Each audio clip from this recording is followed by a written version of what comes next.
Dear friends, today we are going to discuss the topic light quality versus quantity.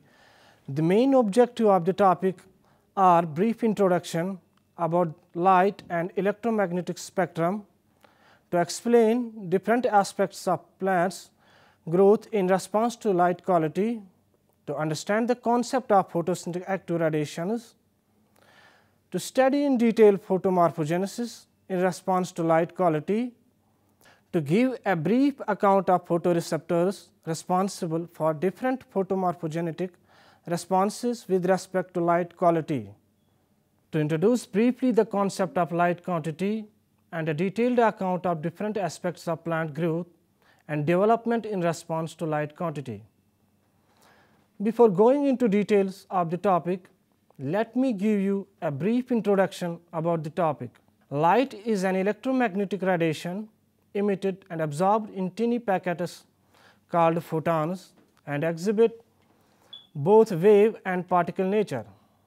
Every electromagnetic wave has a particular wavelength, and different types of radiations have different characteristic ranges of wavelengths. Plants require light for growth and development, but the two different aspects of light, namely quantity and quality, do have a significant role on plant growth and development. So, our focus will be on these two issues, light quality and light quantity. Let us discuss in detail light in terms of quality and its different effects on growth and development of plants. Light quality refers to the spectral composition and energy distribution as a function of wavelength effective in photosynthesis and other plant growth processes. The sun emits wavelengths between 280 nanometer to 2800 nanometers. These wavelengths are divided into three main regions: ultraviolet light, its wavelength range between 100 to 380 nanometers; visible light, wavelength ranges between 380 to 780 nanometers; and infrared radiations, its wavelength range between 700 to 3000 nanometers. Visible light is further divided into different bands, that is violet, blue, green, yellow, orange and red. This range is known as photosynthetically active radiation region. Let us now discuss the effects of light quality on growth towards different wavelengths of light. The responses of plants to light quality are manifold and have been studied in almost every major group of plants. Among different wavelengths within the PAR, red light wavelength perfectly fits the absorption peak of chlorophylls and phytochromes. Therefore, red light would be the most efficient light for the plant yield. However, the combination of red and blue light provides better excitation of photoreceptors, including phytochromes, cryptochromes and phytotropins, and results in higher photosynthetic activity than plants under either monochromatic red or blue light.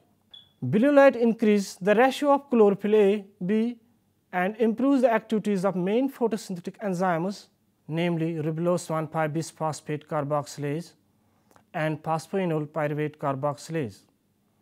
Blue light also promotes stomatal opening and thus improves photosynthesis per unit surface area of leaf. In addition to red and blue light, photosynthetically less efficient radiations, that is far red, green, ultraviolet lights are also important environmental signals to plants. For instance, far red light reverses the effect of phytochrome, leading to changes in gene expression, plant architecture and reproductive response. Far red light causes increase in stem elongation, strengthening of apical dominance, accelerates flowering, reduces storage assimilation and also causes reduction in seed quality and seed set. It has been found that green light has the lowest quantum yield, but can penetrate deeper into the plant canopy due to its high transmittance and reflectance than other wavelengths of light. Therefore, quantum yield of a dense plant canopy should be more equalized under green light. In addition to intercepting red and blue light, phytochromes and cryptochromes also absorb green light, which explains why green light affects vegetative growth, organ growth, and plant tropism. UV light is generally considered a stress factor to plants and leads to smaller plants, reduced photosynthesis, and lower biomass accumulation. But it has been found that appropriate UV light treatment increases plant yield in some species. Light quality is also very important in concentrating different secondary metabolites in plants under different stress conditions. For example, increasing activities of key metabolic enzymes leading to enhanced synthesis of pigments. For example, key enzymes in the synthesis of anthocyanin, the expression of phenylalanine ammonia lyase, chalcone synthase, dihydroflavanol 4 reductase, increase under the blue light, resulting in an enhanced accumulation of anthocyanin polyphenol oxidase that cause enzymatic browning of tissues, which is assumed to play a role in plant defense against different biotic stresses through the production of reactive oxygen species. Photosynthetic pigments are present in chloroplast in green plants or cytoplasmic membranes in photosynthetic bacteria. These pigment molecules capture light energy necessary for photosynthesis, and different types of photosynthetic pigments present in different organisms.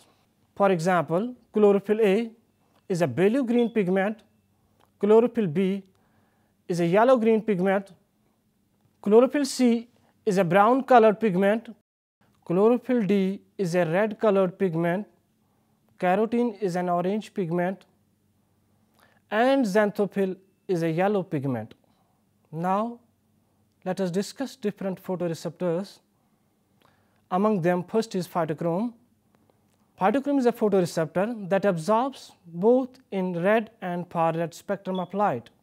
Red and far red spectra of light are involved in phytochrome mediated photomorphogenetic responses of the plants, namely flower induction, stem elongation, chloroplast development, seed germination, etc.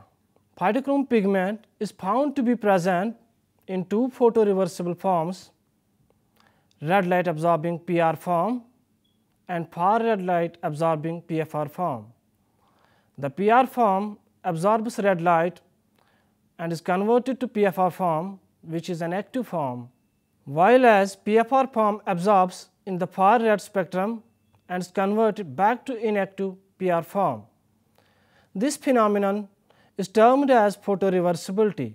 PFR forms can also spontaneously over time revert back to the PR form in the dark, called dark reversion. Another type of photoreceptor is cryptochrome. Cryptochrome is a blue light photoreceptor of plants, insects, and mammals, and plays an important role in the generation of circadian rhythms. Cryptochrome absorbs in the blue spectrum with absorption peaks at 380 nanometers and 450 nanometers. Another photoreceptor is phytotropin that has a major role in phototropism and chloroplast movements. Chloroplast movement in leaves is an adaptive feature that helps to control light absorption and prevent photooxidative damage.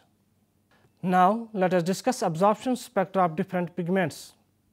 A graph showing degree of absorption of light by a pigment as a function of wavelength is called as an absorption spectrum. Chlorophyll A has a maximum absorption at 430 and 660 nanometers. Chlorophyll B has a maximum absorption at 463 and 643 nanometers. Similarly, carotenoids have maximum absorption at 400 and 500 nanometers. Now, action spectra. Action spectra is a graph showing degree to which a particular wavelength affect photochemical reactions. An action spectrum for oxygenic photosynthetic organisms can be constructed from the measurements of oxygen evolution at different wavelengths.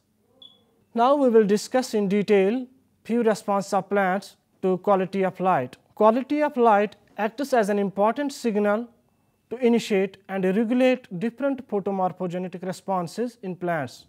Three main wavelengths that affect different types of growth processes in plants are red, far red, and blue light. Different types of responses as function of light quality are mentioned below. Number first is deetiolation of dark grown seedlings. Dark grown seedlings undergo etiolation and are characterized by long hypocotyle, closed cotyledon, and apical hooks, and development of the propoplastids into etioplastis. On the other hand, light grown seedlings undergo photomorphogenesis, that is deetiolation, and are characterized by short hypocotyles, open and expanded cotyledons, and development of propoplastids into green and mature chloroplasts. Phytochrome is a key hormone that regulates seedling deetiolation. Researchers have shown that there are two classes of phytochromes with distinct properties. These have been termed type 1st and type 2nd phytochrome. Type 1st is about 9 times more abundant than type 2nd in dark grown seedlings, while in case of light grown seedlings, the amounts of both types are equal. Phytochrome is encoded by a multi-gene family named as PHY, and its 5 individual members are PHYA, PHYB, PHYC, PHYD, and PHYE. PHYA gene is transcriptionally active in dark grown seedlings, but its expression is strongly inhibited in the light in monocots. It has been observed that in dark grown oats, treatment with red light reduces phytochrome synthesis because the PFR form of phytochrome inhibits the expression of its own gene. In addition, the PHYA mRNA is unstable, so once etiolated, oat seedlings are transferred to light.